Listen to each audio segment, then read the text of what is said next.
Bye.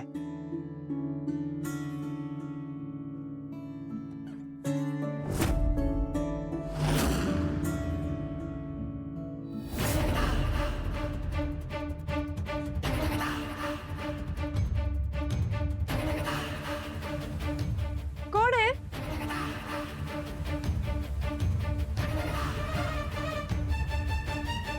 अरे वा,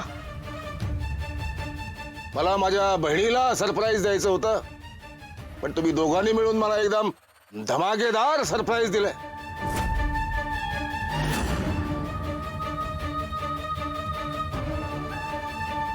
येऊ का? माझ्या घरात येऊ? येतो.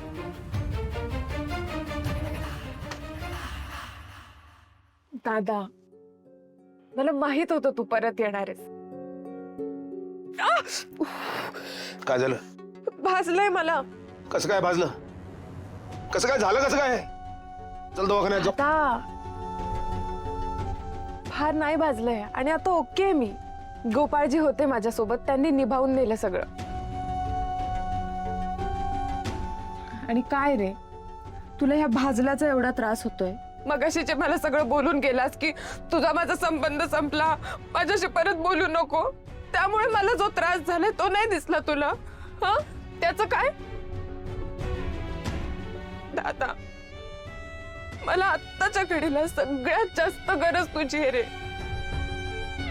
तुला माहितीये, आता दूध उकळताना उकळतं उकळतं दूध पडलं माझ्या हातावर आणि माझ्यासोबत फक्त गोपाळजी होते.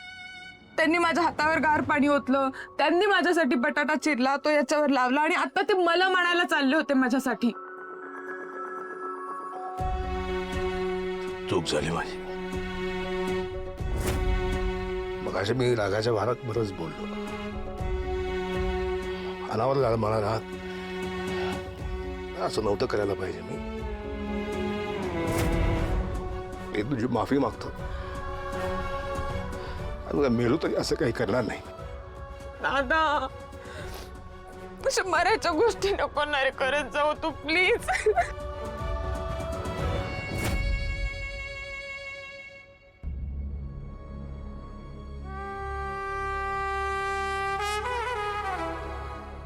गोपाळजी, मी तुमचे आभार मानतो.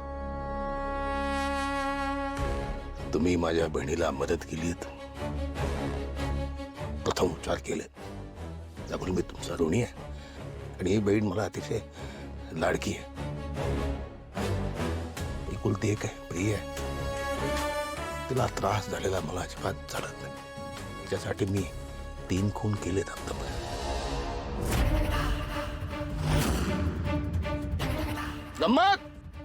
गंमत केली मी.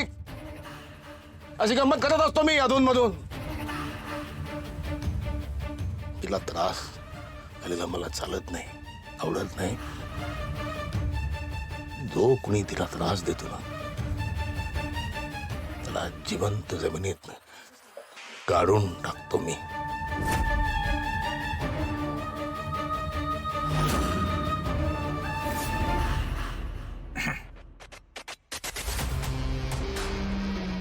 हे आभार वगैरे काय मानायची गरज नाही. खरं तर फक्त एक रिक्वेस्ट आहे, तुमच्या बहिणीला असं एकटं सोडून जाऊ नका. गरज आहे तिला तुमची लय. अरे मॅडम, येतो मी. काळजी घ्या.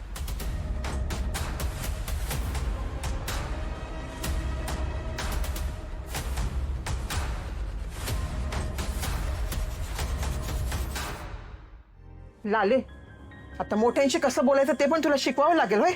आत्याबाई, काय चुकीचं बोलले मी? चुकीचं नशील बोलली, पण बोलायची काय पद्धत असते का नाही? नाही तर काय. पण मी काय म्हणते फुलताई, ही ना मध्ये बोलायची गरजच काय होती? हा बाई, एवढी वर्ष झाले माझी सून या घरामध्ये आली आहे, पण कधी मोठ्यांसमोर कुणाला हू नाही का चू नाही केलं तिनं. अगं, बायकांच्या जातीनं चूल आणि मूल एवढंच बघावं. बाकी घर सांभाळणं पुरुषांचं काम आहे, बघतील ते. तो काळ गेला आता. सुनासनीच लिकीसनी 4 भिंतीच्या आत बांधून ठेवायचं. हा आमच्या वेळेला काय मार्ग नव्हता म्हणून आम्ही असं खितपट पडलो होतो. माझ्या बापाने नवऱ्याने जर माझ्या मनासारखं केलं असतं ना तर आज मी कसली भारी हिरोईन झाले असते. लाले अगे तू काय चुकीचं बोलली नाहीस, अगदी बराबर आहे. आत्या घ्या नाचुनाची आणखीन बाजू घ्या, म्हणजे ती आमच्या डोक्यावर मिर वाटायला हायच तयार. तुला काय नाही बाई, आता बघ तुझ्या सुनाचं तुला काय करायचंय ते. हिथं काय मी बोलली की माझं तोंड दिसतंय सगळ्यांना, पण एक सांगून ठेवते बरं का, माझ्या नवऱ्याला बोललेलं मला चालणार नाही. रंजे, तो माझा बी नवरा आहे आणि ते मला बी चालणार नाही. आणि लाले, हितनं पुढं तुझ्या जिभेला आवर घाल. आपण कुणाशी बोलतोय, काय बोलतोय याचं वाईट जरा भान ठेवून वाग, कळलं? मी हाय स्वयंपाकघरात, कुणाला यावंसं वाटलं काम करायला तर या. आले की फुलत आहे मी. बाई हिथं मी किती काम करा, लोकांना असं वाटतं का कामच करत नाही म्हणून. करते की मदत. फुलत आहे. लाले तू नको वाईट वाटून घेऊ. पुरुषाला आरसा दाखवला की राग येतोच, पण तो राग आपल्यावरचा नसतो, त्याला तो खरा चेहरा बघवत नाही. त्यामुळे तू नको त्याच्याकडे ध्यान देऊ. तू बराबर बोलली होती, असंच समजत राहायस नाही म्हणजे कवा ना कवा यांना अक्कल येईल.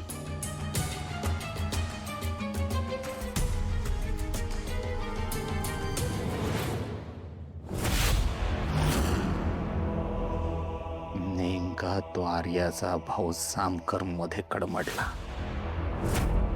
मला वाटलं तो आता काही येणार नाही. मला पाहिजे तशी मी वाटेनं गाडी चालवू शकतो, पण मध्ये त्या जामकार नावाचा स्पीड ब्रेकर आलाय. याच्यापासून जपून सावधगिरीनं सगळं हाताळलं पाहिजे.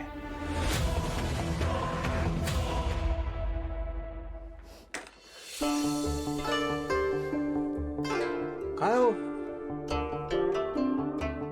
लालीची काय झालं रडायला? ते आपल्याला काय काय बोलले मला. रंजू आत्याने फुलं आत्या पण ओरडल्या. का?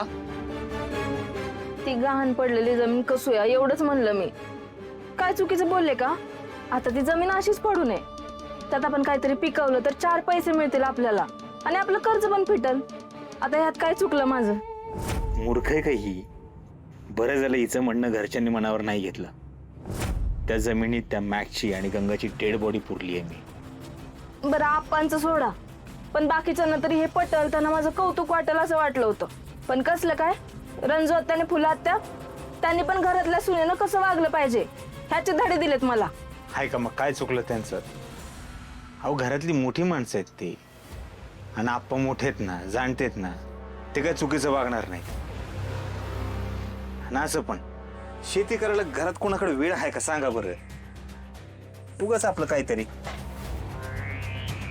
मग कुठून आणणार एवढे पैसे ती जमीन सोडवायला तुम्ही? आणि ती जमीन कसायचीच नसेल तर मग सोडवायची तरी कशाला? तुम्हाला काय करायचंय? घरातली माणसं आहेत ना, ती घेतील बघून. तुम्ही नका टेन्शन घेऊ. घरातली म्हणजे? मी घरातली नाहीये.